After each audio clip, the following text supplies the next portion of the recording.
요한복음 특강 105번째 시간입니다. 오늘은 요한복음 20장 23절에서 28절까지 말씀드리도록 하겠습니다. 나의 주 곧 나의 하나님이여가 되겠습니다. 누가 한 말이죠? 나의 주 나의 하나님이여. 도마가 한 말이죠? 도마가 한 말입니다. 지난 시간에는 너희는 성령을 받으라는 제목으로 말씀을 나누었습니다. 부활하신 주님은 제자들에게 숨을 내쉬면서 너희는 성령을 받으라고 말씀하셨습니다. 숨이 상징하는 게 뭐죠? 숨은 이제 성령님을 상징하죠. 예수님께서 제자들에게 숨을 내쉬신 것은 성령을 주시는 분이 바로 그분 자신이라는 것을 보여주는 그런 상징적인 행동이었습니다. 그러나 제자들이 그 자리에서 그 성령을 받은 것은 아니었습니다. 물론 이제 학자들 간에 여기서 이제 의견이 나누기도 합니다. 그때 성령을 받은 것이다라는 쪽과 성령을 받은 것이 아니다 이렇게 두 갈래로 나뉘는데요. 저는 이제 그 성령을 받은 것은 아니었다라고 이렇게 설교를 그런 방향으로 진행을 하고자 합니다. 그래서 이제 주님이 내신 숨은 그 성령께서 곧 임하실 것을 보여주는 예표이자 약속의 표였던 것이죠. 제자들이 앞으로 그 예수님의 그 사명을 담당할 수 있는 능력이 성령으로부터 온다는 사실을 가르쳐 주신 것입니다.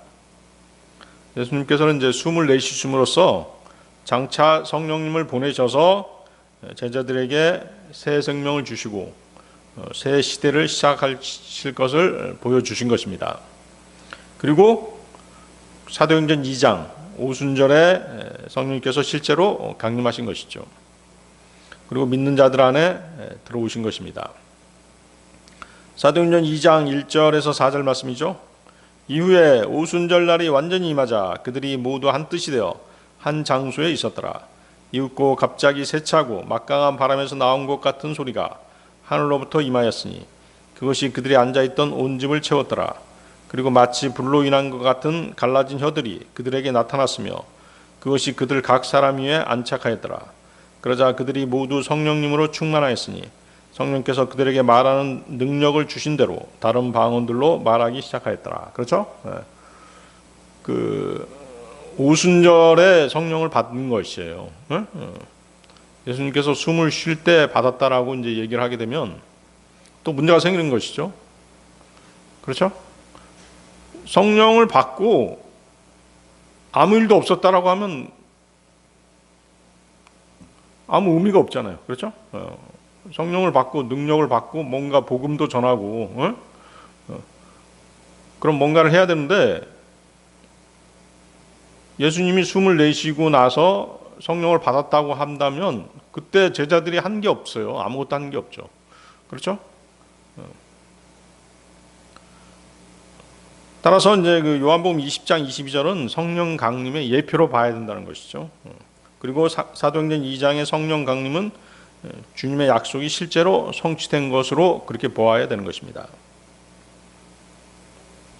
만약에 그 요한복음 20장 22절에서 주님이 숨을 내쉴 때 제자들이 성령을 받았다면 주님은 오순절 성령 강림을 기다리라고 말씀하지 않으셨을 것이에요. 그렇겠죠? 자, 누가복음 24장 49절에서도 누가복음 24장 49절 그리고 보라 내가 나의 아버지의 약속을 너희에게 보내노라. 다만 너희가 높은 곳으로부터 오는 권능을 입을 때까지 너희는 예루살렘 도성 안에 머물라. 그렇죠? 성령을 받기 위해서 머물라고 이렇게 약속하시잖아요.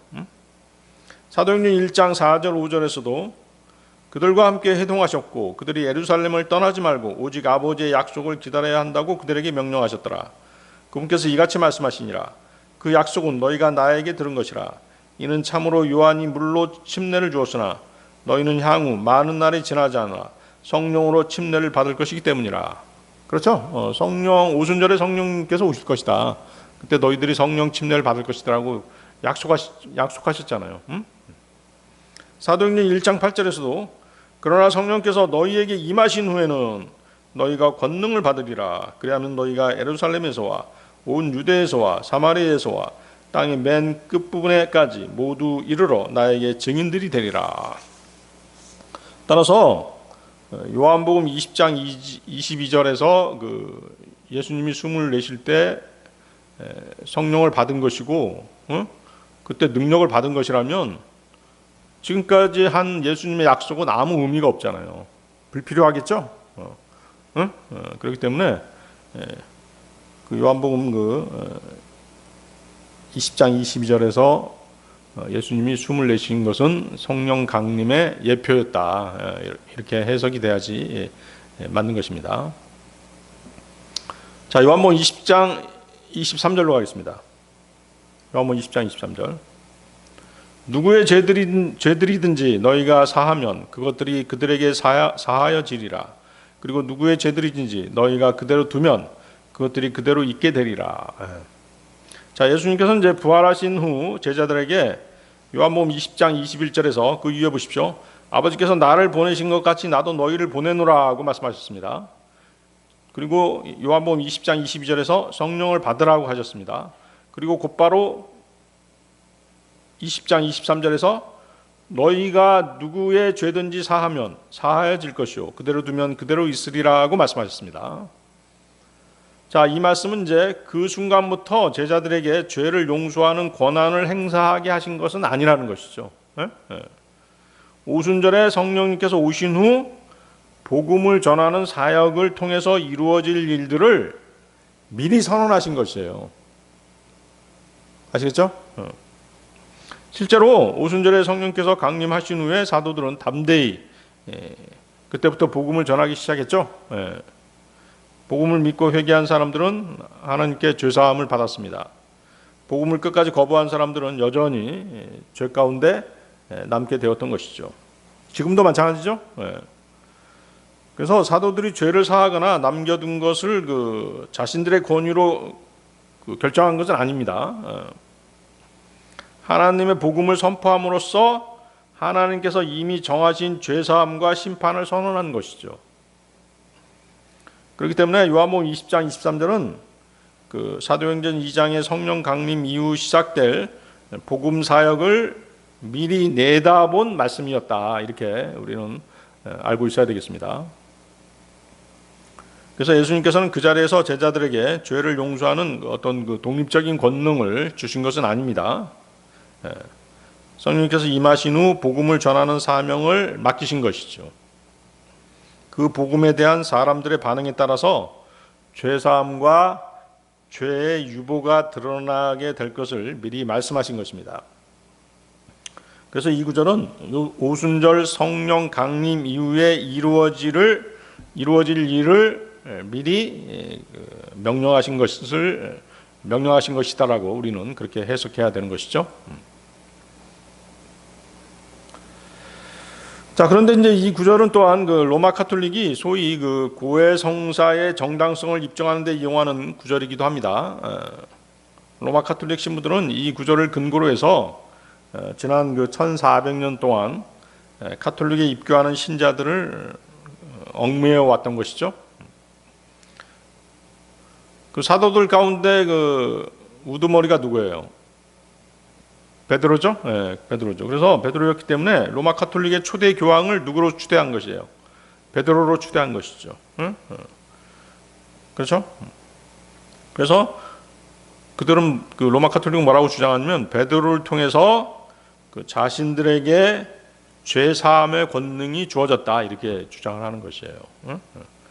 그래서 자신들만이 죄 사할 권능이 있다 이렇게 계속해서 주장했던 것이죠. 그래서 고해 성사도 받고 또 중세 시대 때는 뭐도 팔았어요. 면죄부도 팔았죠. 그런데 어때요? 예수 그리스도께서 주시는 죄사함의 능력을 받은 것은 제자들만이 아니었죠. 제자들만이 아니었습니다. 11 제자들과 그들과 함께 있는 사람들이 모두 다 받았습니다. 예수 그리스도께서 주신 이 능력은 또 어때요?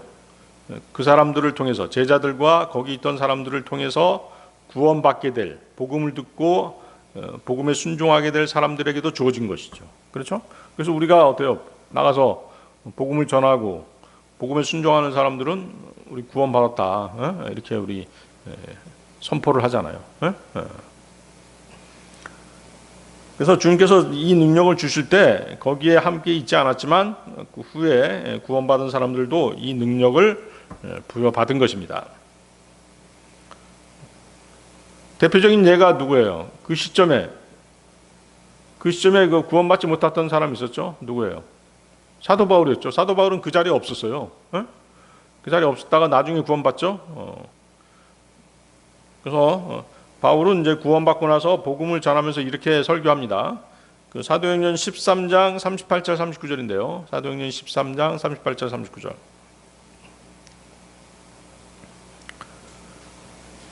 그러므로 남자 형제들아 너에게 이것이 알려질지니 이 사람을 통하여, 그렇죠? 이 사람을 통하여 예수 그리스도죠. 너희에게 죄들의 용서함이 선포되었다는 것과 그분에 의하여 너희가 모세의 율법으로는 정당함을 입증받을 수 없었던 모든 일에서 믿는 자들 모두가 정당함을 입증받았다는 것이라. 그렇죠? 예수 그리스도를 통해서 정당함을 입증받는다, 죄사함을 받는다 이렇게 얘기하고 있죠. 그래서 바울은 내가 너희 죄를 용서한다 이렇게 말하지 않았어요. 그는 예수 그리스도를 통해서 죄사함이 선포된다라고 이렇게 외쳤던 것이죠. 또한 죄사함은 믿는 자가 받는다고 선포하고 있죠. 다시 말해 사도는 죄를 용서하는 사람이 아니라 하나님께서 예수 그리스도를 통해 베푸시는 죄사함을 선포하는 사람이었던 것이죠. 우리도 마찬가지잖아요. 우리도 죄사함을 선포하는 사람들이잖아요. 예수님께서 십자가에 못 박혀 피 흘려 죽으시고 장사되셨다가 성경 기록들대로 3일 만에 부활한 그 사실을 믿는 사람들은 구원받습니다. 우리 이렇게 선포하잖아요. 그래서 그 요한복음 20장 23절하고 사도행전 지금 읽었던 사도행전 13장 38절 39절은 서로 정확하게 연결되죠. 그래서 예수님께서 제자들에게 주신 권세는 죄를 직접 용서하는 권세는 아니에요. 복음을 통해 죄사함과 죄가 그대로 남아있음을 선언하는 권세인 것이죠. 아시겠죠? 근데 로마 카톨릭은 자기들이 죄사하는 권세가 있다 이렇게 주장하는 거잖아요. 그래서 복음을 믿는 사람들에게는 뭐라고 얘기해요? 우리가 당신의 죄는 예수 그리스도로 말미암아 용서되었습니다. 이렇게 우리는 선포하는 것이죠. 그런데 어때요? 복음을 끝까지 거부하는 사람도 있죠. 그런 사람들에게는 당신의 죄는 아직도 그대로 남아 있습니다. 라고 그 하나님의 말씀에 근거해서 선언할 수 있는 것입니다. 그래서 요한복음 20장 23절에서 예수님은 교회에 죄를 직접 용서하는 권세를 주신 것이 아니에요. 로마 카톨릭은 아전인수격으로 해석하고 있는 것이죠. 복음을 통해 죄사함을 선포하는 권세를 맡기신 것입니다. 그래서 사도행전 13장 38절 39절에서 바울은 그 권세를 실제로 사용해서 예수 그리스도를 믿는 자는 죄사함과 의롭다 하심을 받는다, 의롭다함을 받는다라고 그렇게 선포했던 것이죠. 그렇기 때문에 요한복음 20장 23절은 그 권세를 주신 말씀입니다. 사도행전 13장 38절 39절은 그 권세가 복음 선포를 통해 어떻게 행사되는지를 보여주는 대표적인 사례인 것이죠. 정리가 되겠죠? 여러분들 고린도후서 2장 10절 한번 보세요. 고린도후서 2장 10절.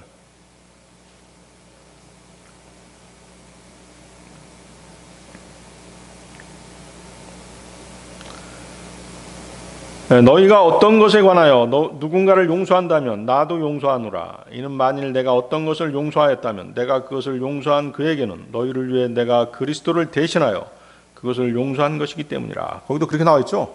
그리스도를 대신하여, 그리스도를 대신해서 용서했다. 자, 바울은 죄사함에 관한 말씀을 선포했을 뿐만 아니라 주 예수 그리스도를 대신해서 죄사함의 능력을 실제로 행사할 수 있다라고 말하고 있는 것이죠. 그래서 이 말이 중요한 거죠. 예수 그리스도를 대신해서. 어떻게 예수 그리스도를 대신할 수 있을까요? 우리 안에 누가 계신 것이에요? 예수 그리스도께서 우리 안에 계시잖아요. 네, 그렇죠. 그래서 내 안에 계신 그리스도께서 용서하신 것이다 이렇게 말하는 것이에요. 실제로 죄사함은 뭐예요? 주 예수 그리스도께서만 갖고 계신 권한이죠. 그분의 고유의 권능이죠. 이것을 바울이 실제적으로 행사했다라고 하는 것은 자신 안에 계신 그리스도를 대신해서 그렇게 했다는 것입니다.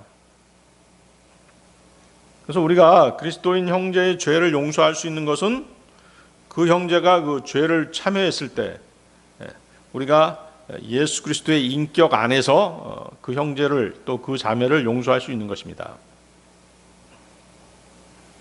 그렇기 때문에 죄를 사하신 분은 실질적으로 예수 그리스도 그분인 것이죠. 우리가 아니죠. 그분이 실제적으로는 그분이 용서하시는 것이에요. 그렇기 때문에 우리는 우리 안에 내주하시는 주님의 능력을 힘입어서 복음을 선포하는 것입니다. 그리고 복음에 순종하는 자들에게 죄사함을 선포할 수 있는 것이죠.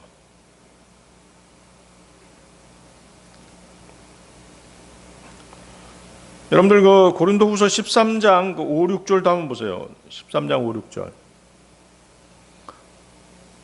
고린도후서 13장 5, 6절. 너희가 믿음 안에 있는지 스스로 점검하고 너희 자신을 입증하라. 너희가 버림받은 자들이 아니라면 예수 그리스도께서 너희 안에 계신 것을 너희 자신이 모르겠느냐? 그러나 우리가 버림받은 자들이 아닌 것을 너희가 알 것이라고 내가 확신하노라.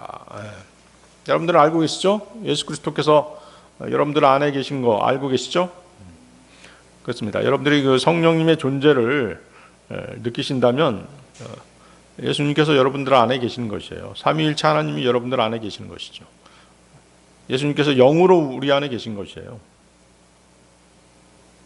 자, 그래서 바울은 본절에서 너희가 믿음 안에 있는지 스스로 점검하고 너희 자신을 점검하라고 권면하고 있죠.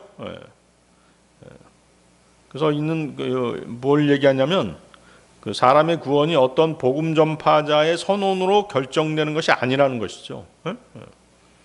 그 사람 안에 예수 그리스도께서 계시는지 곧 참된 믿음이 있는지를 스스로 살펴야 한다는 뜻입니다. 따라서 죄사함의 그 최종 기준은 사람의 권위가 아니라 그리스도와의 관계에 있는 것이죠.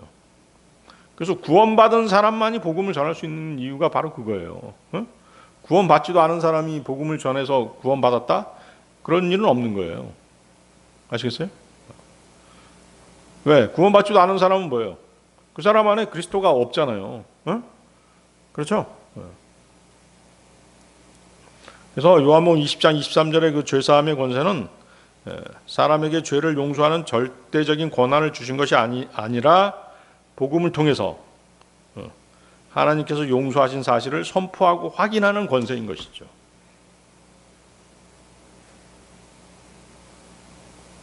그래서 고린도후서 13장 5절 6절은 각 사람이 자신의 믿음을 점검해서 정말 그리스도 안에 있는지를 확인하라고 가르쳐주고 계시죠. 결국 죄를 용서하시는 분은 오직 하나님 한 분뿐이십니다. 교회와 성도는 성령님의 인도하심 아래 그 구원의 복음을 전하는 역할을 하는 것입니다. 그리고 믿는 자에게는 죄사함을, 믿지 않는 자에게는 여전히 죄 가운데 있음을 성경대로 선포하는 사명을 이제 우리가 맡은 것이죠. 자, 요한복음 20장 24절 25절로 가겠습니다.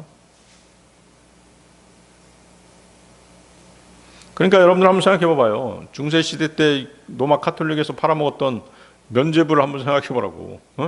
자기들이 죄를 그렇게 사할 권능도 없으면서 면죄부 만들어서 장사한 거잖아요.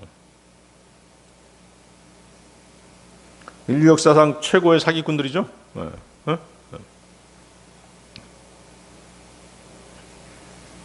자, 요한복음 20장 24, 25절 보십시오. 그러나 디두무스라 불리는 12 중 한 명인 도마는 예수님께서 오셨을 때 그들과 함께 있지 아니하였더라. 그러므로 다른 제자들이 그에게 말하기를 우리가 주를 보았도다 하였으나 그가 그들에게 말하기를 내가 그분의 두 손에 있는 못자국을 보고 나의 손가락을 못자국 안에 넣으며 나의 손을 그분의 옆구리 속에 찔러 넣지 아니하고는 내가 믿지 않겠노라 하였더라. 예. 최초의 최초는 아니지만 제자들 중에 불가지론자가 바로 이제 도마죠. 도마는 실제 눈으로 봐야 돼요. 또 손으로 만져보고 확인해야지만이 믿을 수 있는 그런 사람이죠. 자, 이 구절에서 예수님께서 오셨을 때란 부활하신 예수 그리스도께서 일요일 저녁 제자들에게 처음 나타나셨던 바로 그때를 말합니다. 이때 도마는 그 자리에 없었죠. 그리고 나서 이제 어떻게 했어요?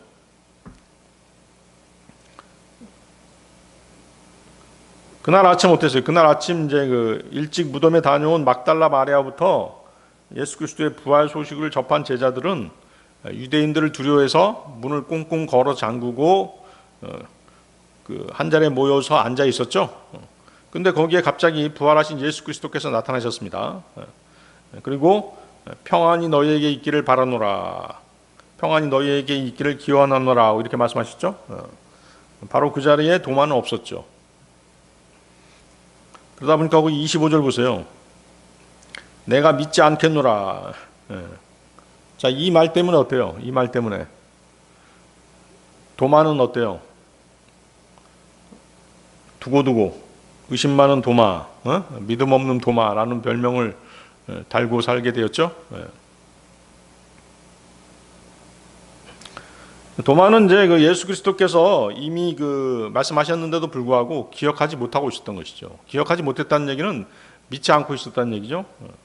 예수님께서 어떤 말씀하셨어요? 그분의 죽으심과 부활에 대해서 예고해 주셨잖아요. 그 말씀을 이제 기억조차 하지 않았던 것이죠. 심지어는 지금 형제들이 우리가 주를 보았도다라고 이렇게 증언하고 있는데도 불구하고 그 사실을 받아들이지 않고 있죠. 그는 주님의 몸에 난 상처들을 직접 자기 눈으로 보고 자기 손가락으로 만져보아야만 주님의 부활을 믿을 수 있지, 그렇지 않으면 믿지 못하겠노라고 이렇게 말하고 있는 것입니다. 자, 그런데 이제 여기서 우리가 한 가지 또 중요한 사실을 발견할 수 있는데요. 로마 시대에는 죄인을 십자가형에 처할 때 꼭 손과 발을 못으로 박았던 것만은 아니에요. 묶었을 때도 있었어요. 손발을 이렇게 못으로 박는 대신에 손발을 꽁꽁 묶어서 십자가에 이렇게 메어놓는 경우도 있었거든요. 근데 어때요? 도마의 증언으로 말미암아서 우리는 어때요? 예수 그리스도께서 손과 발에 못이 박혔음을 알 수 있게 되죠. 그렇습니다. 그것은 이제 어때요? 시편 22편 16절의 성취죠. 예언의 성취입니다. 시편 22편 16절. 이는 개들이 저를 둘러쌌기 때문이니이다. 사악한 자들의 집회가 저를 둘러 막았나이다. 그들은 저의 두 손과 저의 두 발을 찔렀나이다. 이 예언이 이제 십자가에서 성취된 것이죠. 그래서 이제 도마는 이해가 더디고 의심 많은 제자였습니다. 하지만 그는 이제 사랑이 깊고 아주 열정적인 사람이었어요. 열정적인 제자였죠.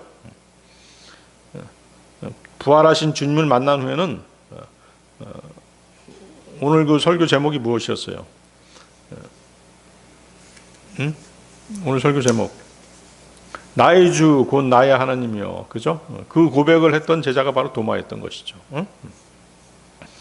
그래서 도마는 이제 충성심은 있었지만 현실을 두려워한 그런 제자였습니다. 요한복음 11장 16절인데요.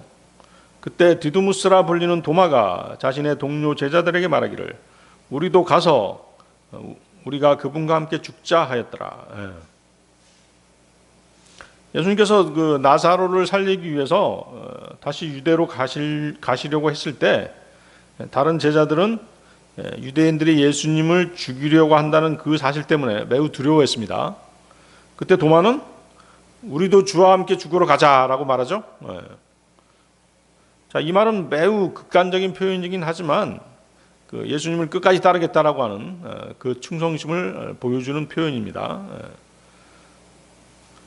그래서 도마는 이제 낙관적인 사람은 아니었어요. 현실을 냉정하게 바라보는 그런 사람이었습니다. 하지만 주님을 사랑하는 마음만큼은 진실했던 것이죠. 또 도마는 이제 이해가 더딘 사람이었습니다. 그래서 이해가 더디니까 어때요? 바로바로 질문하는 그런 제자였어요. 요한복음 14장 5절인데요. 주여, 우리는 당신께서 어디로 가시는지 모르나이다. 그런즉 어떻게 우리가 그 길을 알 수 있겠나이까. 최후의 만찬이죠. 최후의 만찬 식장에서 예수님께서 내가 어디로 가는지 너희가 알며 그 길도 너희가 아느니라 이렇게 말씀하시자 도마가 솔직하게 이해하지 못하겠노라고 이렇게 말하는 장면입니다. 이 질문 때문에 예수님께서는 아주 유명한 말씀을 하셨죠. 뭐라고 말씀하셨어요? 나는 길이요 진리요 생명이라 나로 말미암지 않고는 아버지께로 올 자가 아무도 없느니라 하는 말씀을 하시게 된 것이죠. 그래서 도마는 이제 그 믿기 싫어서 질문한 것이 아니라 알고 싶어서 질문한 것이죠. 그리고 도마는 이제 부활을 의심한 그런 제자였습니다. 예수님께서 부활하신 후 그 처음 제자들 앞에 나타났을 때 그 자리에 도마는 없었죠. 또 이제 다른 제자들이 우리가 주를 보았다라고 이렇게 말했을 때도 도마는 뭐라고 얘기해요? 내가 그분의 두 손에 있는 못자국을 보고 나의 손가락을 못자국 안에 넣으며 나의 손을 그분의 옆구리 속에 찔러 넣지 아니하고는 내가 믿지 않겠노라 이렇게 말했습니다. 도마는 이제 그 십자가에서의 그 충격, 주님의 죽음에 대한 충격이 너무 컸기 때문에 믿을 수가 없었던 것이죠. 그래서 그는 다른 사람의 증언보다 자신의 눈으로 직접 확인하고 싶었던 것이죠. 도마는 또한 그 부활하신 예수님을 만나서 믿음을 회복한 그런 제자였습니다. 여러분들 요한복음 20장 26절 27절 보십시오. 요한복음 20장 26절 27절. 그리고 나서 8일 뒤에 다시금 그분의 제자들이 안에 있었는데 도마도 그들과 함께 있었더라. 그렇죠? 그러니까 첫 번째 주의 첫날에는 도마가 없었어요. 근데 그 다음 주 8일 후니까 그 다음 주 주의 첫날에는 이제 도마도 왔었던 것이죠. 계속 보십시오. 그때 예수님께서 문들이 닫혀 있는 중에도 오셔서 한가운데 서시어 말씀하시기를 평안이 너희에게 있기를 기원하노라 하셨느니라. 그때 그분께서 도마에게 말씀하시기를 여기에 너의 손가락을 앞으로 내밀고 나의 두 손을 보라. 그리고 여기에 너의 손을 앞으로 내밀어 그것을 나의 옆구리 속에 찔러 넣으라. 그리하여 믿음 없는 자가 되지 말고 오직 믿는 자가 되라 하시니라. 자, 예수님께서는 이제 8일 후 여드레 후에 다시 나타나셔서 도마에게 직접 못에 찔린 상처와 그 창에 찔린 옆구리를 보여주시죠. 도마가 이제 예수님의 상처를 만져보고 옆구리에 손을 찔러보고 그런 기록은 없습니다. 대신 그는 어때요? 주님의 말을 듣자마자 곧바로 외치죠. 뭐라고 외쳤어요? 나의 주 곧 나의 하나님이여. 이렇게 외치게 되죠. 그래서 이 고백, 도마의 고백은 요한복음에서 가장 위대한 신앙 고백 중에 하나입니다. 그래서 도마는 예수님을 단순한 스승이 아니라 주님이시며 하나님으로 믿는다라고 그렇게 고백했던 것입니다. 자, 요한복음 20장 26절 다시 보십시오. 그리고 나서 8일 뒤에 다시금 그분의 제자들이 안에 있었는데 도마도 그들과 함께 있었더라. 그때 예수님께서 문들이 닫혀 있는 중에도 오셔서 한가운데 서시어 말씀하시기를 평안이 너희에게 있기를 기원하노라 하셨느니라. 자, 8일 뒤에 일주일이 지나서 다시 맞은 주의 첫날이죠. 자, 이번에는 어때요? 도마도 다른 제자들과 함께 자리하고 있었습니다. 그래서 이 자리는 부활하신 예수 그리스도께서 제자들에게 몇 번째로? 두 번째로 나타나신 그런 때인 것이죠. 부활하신 주님의 처음 나타나심과 두 번째 나타나심은 이제 일주일의 간격을 두고 이렇게 나타났던 것입니다. 처음 나타났을 때 제자들은 문을 걸어 잠그고 있었죠. 두 번째 나타나실 때도 마찬가지로 그들은 그 유대인들이 두려워서 문을 걸어 잠그고 있었어요. 그런데 예수님께서 어떠세요? 시공간을 완전히 초월하시는 분이시잖아요. 문이 닫힌 그곳을 통과해서 바로 제자들 앞에 서신 것이죠. 그리고 뭐라고 말씀하세요? 평안이 너희에게 있기를 기원하노라. 예수 그리스도께서 제자들에게 이 말씀을 이제 몇 번째로 하신 것이에요? 평안이 너희에게 있기를 기원하노라. 이 말씀은 몇 번째로 하신 것이죠? 이 말씀은 세 번째로 하신 것이에요. 자, 맨 처음은 이제 19절에서 말씀하셨고, 두 번째가 21절, 그리고 세 번째가 이제 2구절이죠. 아시겠죠? 처음에가 어디라고요? 19절. 두 번째가 21절. 그리고 세 번째가 바로 이제 26절입니다. 그 제자들 중에는 아직도 예수 그리스도의 부활을 의심하는 자들이 있었죠. 그런 그들에게 주님께서 나타나셔서 먼저 뭘 주세요? 평안을 주시잖아요. 주님이 주신 말씀이 그들의 마음에 이제 평안을 가져오게 되는 것이죠. 유대인들에 대한 두려움을 제거했던 것입니다. 자, 이 사실은 그분의 말씀의 능력에 대한 또 다른 그 증거인 것이죠. 여러분들이 그 평안을 가질 수 있는 것은 하나님의 말씀으로 평안을 갖는 것이에요. 아시겠어요?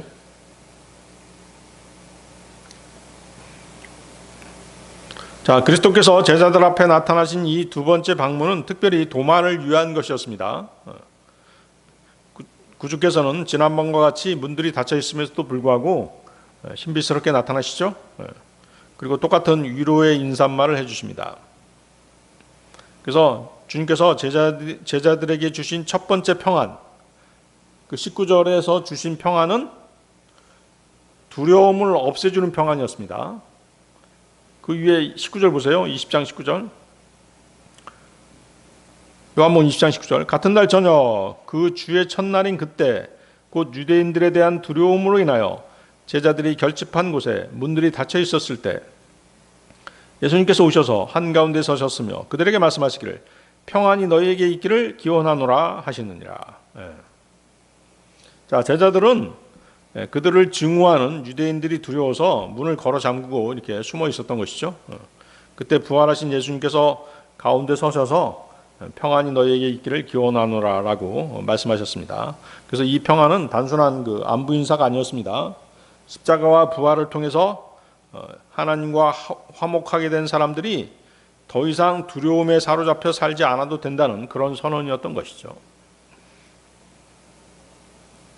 그래서 예수님께서는 제자들의 불안한 마음을 먼저 평안하게 이렇게 해주신 것이에요. 자, 두 번째 평안은 몇 절이라고 그랬어요? 21절, 그렇죠? 두 번째 평안은 이제 그 부르심을 위한 평안입니다. 요한복음 20장 21절 보세요. 그때 예수님께서 그들에게 다시금 말씀하시기를 평안이 너희에게 있기를 기원하노라. 나의 아버지께서 나를 보내신 것 같이 나도 바로 그렇게 너희를 보내노라. 그렇죠? 평안이 너희에게 있기를 기원하노라 하신 다음에 바로 나도 너희를 보내노라 이렇게 말씀하시잖아요. 그래서 부르심을 위한 평안인 것이에요. 그래서 하나님과 화평을 누리는 사람은 어떤 사람이다? 세상으로 보내심을 받는 사람인 것이에요. 아시겠어요? 세상으로 보내심을 받았다는 얘기는 뭐예요? 복음을 전하는 사람인 것이죠. 하나님의 말씀을 전하는 사람들인 것이에요. 그래서 이 평안은 단순히 편안히 쉬라 이런 뜻이 아니죠. 복음을 전하는 사역을 감당할 수 있도록 하시는 그 담대함을 주는 평안인 것이죠. 그 다음에 세 번째 평안은 몇 절이에요? 26절이었죠. 세 번째 평안은 의심을 확신으로 바꾸시는 평안이죠. 자, 여드레 후 예수님께서는 다시 문이 닫힌 곳을 통과하셔서 오셨습니다. 그리고 평안이 너희에게 있기를 기원하노라고 말씀하셨죠. 이번에는 도마가 함께 있었죠. 도마는 주님의 부활을 믿지 않고 눈으로 확인하기를 원했습니다. 하지만 주님께서는 도마를 책망하지 않으셨습니다. 먼저 평안을 선언하신 뒤 그의 의심을 해결해 주셨죠. 그래서 이 평안은 의심하는 제자를 버리지 않으시고 책망하지 않으시고 믿음으로 회복시키시는 은혜의 평안인 것이죠. 그 결과 도마는 어떻게 했어요? 고백하게 되죠. 뭐라고 고백했습니까? 나의 주 곧 나의 하나님이요. 자, 정리해 보겠습니다. 첫 번째 평안은 두려움을 이기는 평안. 두 번째 평안은 사역을 감당하게 하는 평안, 부르심을 위한 평안이죠. 세 번째 평안은 의심을 믿음으로 변화시키는 평안인 것이죠. 이해하시겠죠? 그래서 이 세 번의 평안은 부활하신 예수님께서 자기 백성에게 주시는 평안이 두려움을 몰아내고 사역을 담당하게 하고 마침내 흔들리는 믿음까지 굳게 세워가는 과정을 그대로 이렇게 연속적으로 보여주고 있는 것입니다. 따라서 예수님의 평안은 단순히 마음이 평하다 그런 평안이 아니에요. 십자가와 부활의 은혜 안에서 하나님과 화목하게 된 사람이 어떤 상황에서도 담대히 살아가고 끝까지 믿음을 지키도록 하시는 은혜의 평안인 것이죠. 구원의 평안인 것입니다. 여러분들 어때요? 그 평안이 있잖아요. 어떤 평안인지 모르겠습니까? 나는 지옥에 안 가. 나는 구원받은 사람이야. 이런 평안이 있잖아요. 여러분들 구원받은 사람들은 다 그게 있단 말이에요. 아, 내가 구원받았을까 막 의심이 되고 왔다 갔다 하고 불안한 사람들, 그런 사람들 어때요? 구원을 점검해 봐야 되는 것이죠. 평안이 없다는 뜻이잖아요.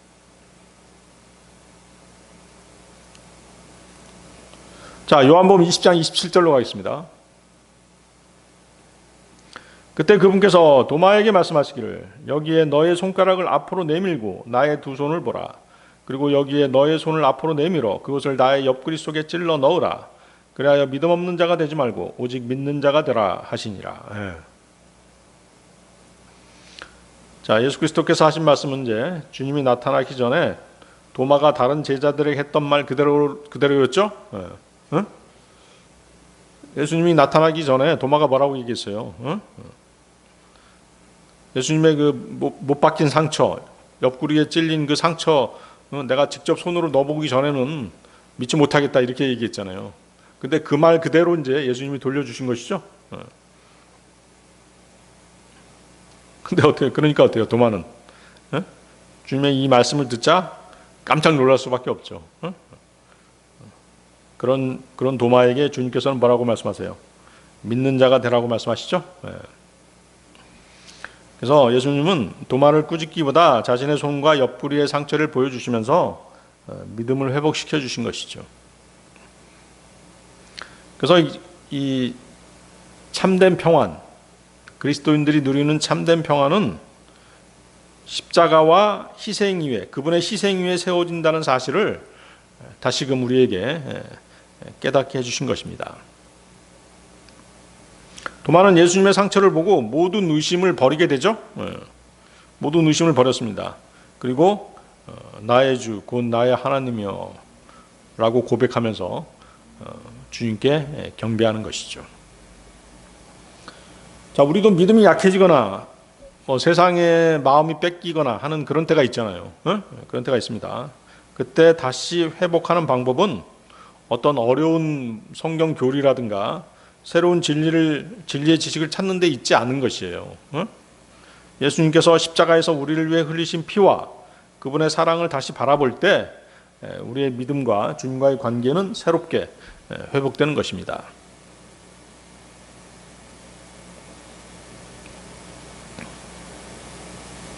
그래서 항상 우리는 십자가를 바라볼 수 있어야 돼요. 마음이 어지러울 때, 평안을 잃어버렸을 때 십자가를 바라봐야 되는 것이죠.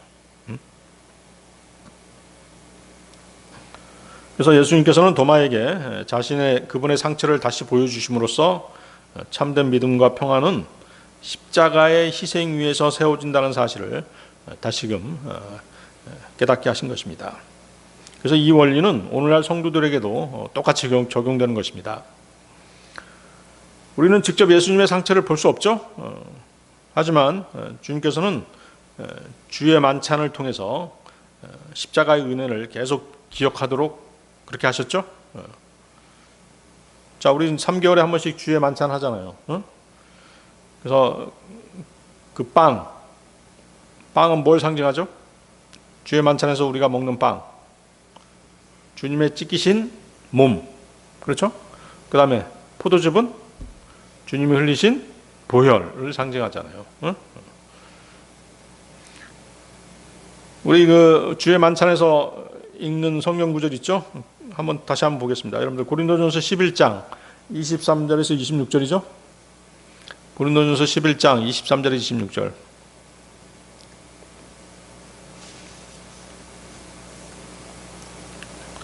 이는 나 역시 너희에게 전달하였던 것을 내가 주께 이렇게 받았기 때문이라. 주 예수께서 곧 그분께서 배반당하시던 바로 그 밤에 빵을 집으셨느니라. 그리고 그분께서 감사들을 드리셨을 때 친히 그것을 찢으시고 말씀하시기를 받아서 먹으라. 이것은 너희를 위하여 찢어진 나의 몸이라. 나를 기억하는 가운데 이것을 행하라 하셨느니라. 그분께서 만찬을 드신 후에 같은 방식으로 또한 그분께서 잔을 취하며 말씀하시기를 이 잔은 나의 피로 세우는 새 유언 언약이라.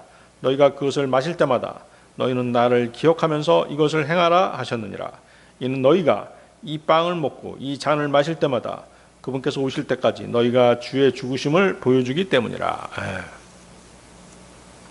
그래서 주의 만찬은 그 세상에서 행하는 그런 어떤 종교 의식이 아닌 것이에요. 예수님께서 우리를 얼마나 사랑하셨는지를 다시 마음에 새기는 그런 시간인 것이죠. 믿음이 약해지고 열정이 식을 때 우리는 주의 만찬을 통해서 다시 십자가를 바라보고 주님의 은혜를 다시금 기억하게 되는 것입니다. 그래서 그리스도인의 믿음은 그 무엇보다 십자가와 부활이라는 역사적 사실 위에서 십자가와 부활이라고 하는 그 역사적 사실, 그 토대 위에서 성장하는 것이죠. 도마가 예수님의 상처를 보고 믿음을 회복한 것처럼 오늘날 성도들도 주의 만찬을 통해서 그리스도의 희생을 기억하면서 믿음을 새롭게 하는 것입니다. 그래서 주의 만찬은 단지 과거를 떠올리는 그런 시간이 아닙니다. 예수님의 은혜를 다시 붙들고 감사와 순종으로 살아가도록 우리 마음을 회복시키는 은혜의 의식인 것이죠. 그렇기 때문에 우리가 주의 만찬에 참여할 때마다 주님께서 나를 위해 몸을 내어주시고 피를 흘리셨다는 사실을 다시 마음에 되새겨야 하는 것입니다. 그때 어때요? 그때 두려움은 평안으로 바뀌는 것이죠. 의심은 믿음으로, 냉담함은 사랑으로 이렇게 바뀌는 것이에요. 도마가 예수님의 상처를 통해서 믿음을 회복한 것처럼 지금의 우리들도 주의 만찬을 통해서 십자가의 은혜를 새롭게 기억하게 되는 것입니다. 주님과의 교제를 회복하고 다시 믿음으로 살아갈 힘을 얻게 되는 것이죠. 자, 요한복음 20장 28절로 가겠습니다. 요한복음 20장 28절.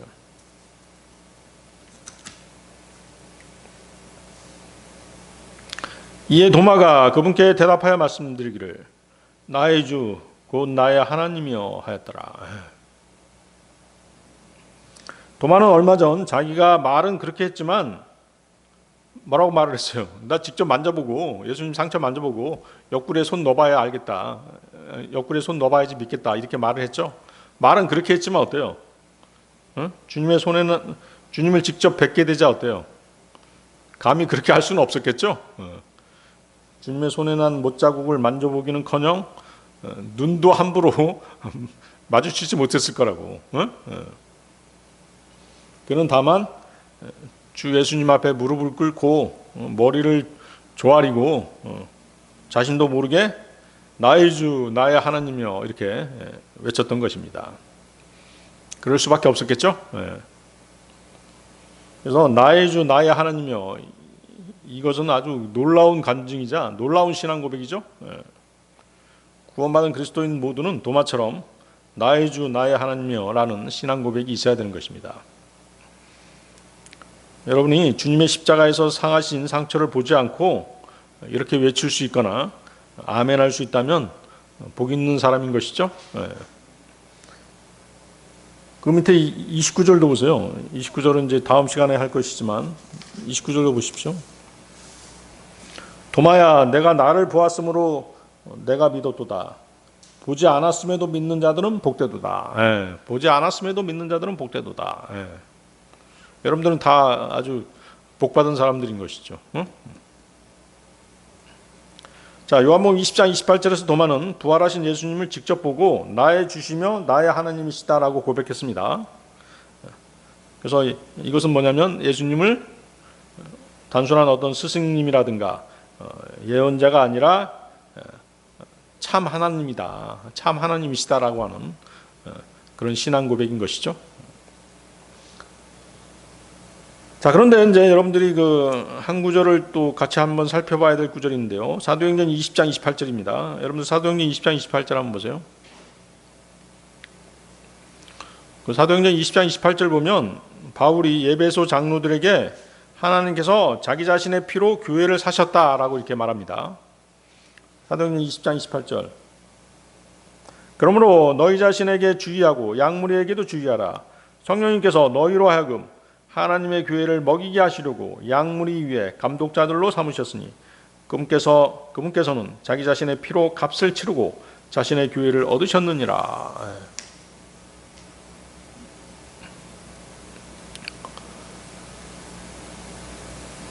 하나님은 영이시잖아요.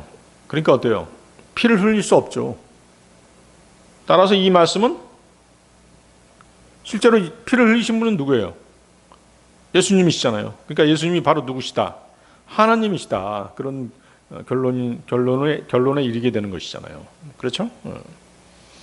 바로 이 구절이 뭐예요? 예수님이 바로 하나님이시다는 증거가 되는 구절이죠. 그래서 십자가에서 흘리신 피가, 예수님이 십자가에서 흘리신 피가 곧 하나님의 피라고 부를 수 있는 것이에요. 그래서 그 사도행전 20장 28절은 예수님의 신성을 증명하는 그런 구절이 되겠습니다.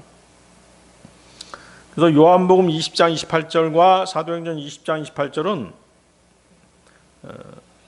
똑같이 20장 28절이죠. 똑같이 20장 28절이라고 하는 게 중요한 게 아니라 뭐예요? 요한복음 20장 28절은 예수님이 누구신가를 보여주고 있죠. 또 사도행전 20장 28절은 그 하나님이신 예수님께서 무슨 일을 하셨는가를 보여주고 있는 것이에요. 다시 한번 요한복음 20장 28절은 예수님이 하나님이시다는 사실을 보여주고 있죠. 사도행전 20장 28절은 하나님이신 예수님께서 무슨 일을 하셨는가를 보여주고 있죠.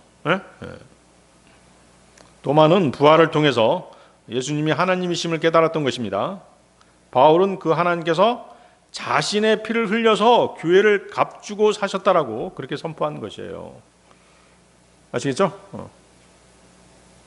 따라서 부활하신 예수님 앞에서 도마가 나의 하나님이라고 고백한 것은 바른 고백이죠. 성경적이고 올바른 믿음의 태도였던 것입니다. 예수님의 부활은 예수님이 하나님의 아들이시며 하나님과 같은 본성을 가지신 분이시라는 그 하나님 아버지의 공식적인 확증이었던 것이죠. 따라서 도마의 고백은 감정적인 외침이 아니었던 것이죠. 부활이라는 역사적 사실에 근거한 믿음의 고백이었습니다. 그리고 그 하나님이신 예수님께서 십자가에 쓰신 피로 교회를 구속하셨다는 것이 바로 사도행전 20장 28절의 핵심적인 내용인 것입니다. 그래서 예수님은 하나님이세요. 하나님께서 사람이 되셔서 우리 가운데 오신 것입니다. 십자가에서 죽으시고 부활하심으로써 자신이 참 하나님이심을 나타내신 것입니다. 그래서 도마의 나의 하나님이라는 고백과 바울의 하나님의 피라는 표현은 예수님이 하나님이시며 동시에 사람이 되셔서 우리를 구원하셨다는 복음의 핵심 진리를 함께 증언하는 것입니다.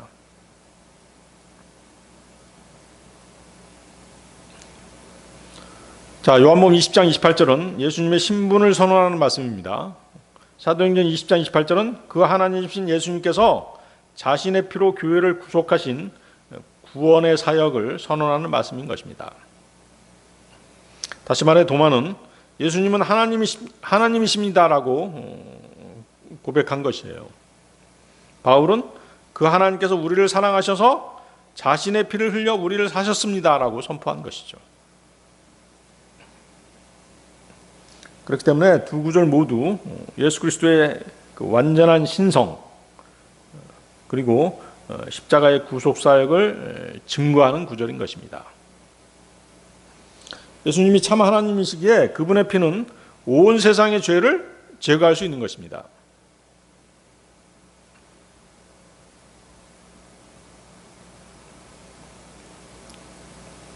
그리고 주님의 피가 주님이 2000년 전에 흘리신 그 주님의 피가 영원한 구원의 속죄값이 되었다는 복음의 핵심을 아주 선명하게 보여주고 있는 것이죠. 만약 하나님께서 그 친히 육신을 입고 오신 분이 바로 주 예수 그리스도가 아니셨다면, 그런데도 불구하고 사람들이 나의 주님, 나의 하나님 이렇게 불렀다고 한다면 어때요? 그것은 신성모독인 것이죠. 그렇죠? 그런 사람들 있잖아요. 그 이단 교주들, 자기가 하나님이라고 주장하는 사람들 많잖아요. 대단히 큰 죄죠. 아주 신성모독적인 죄가 바로 그런 거예요. 그 사람이 이제 구원받고 나서 그랬다고는 믿지 않아요. 사실 제대로 구원받았으면 자기를 하나님이라고 부르라, 나를 성령님으로 부르라 이렇게 할 수가 없는 것이죠. 대단히 신성모독적인 그런 말이거든요. 그렇게 주장하는 사람도 있잖아요. 내가 성령님이다 막 이렇게 주장하는 사람이 있고, 그분이 그분이다, 내가 하나님이다 이렇게 말하는 사람들 있잖아요.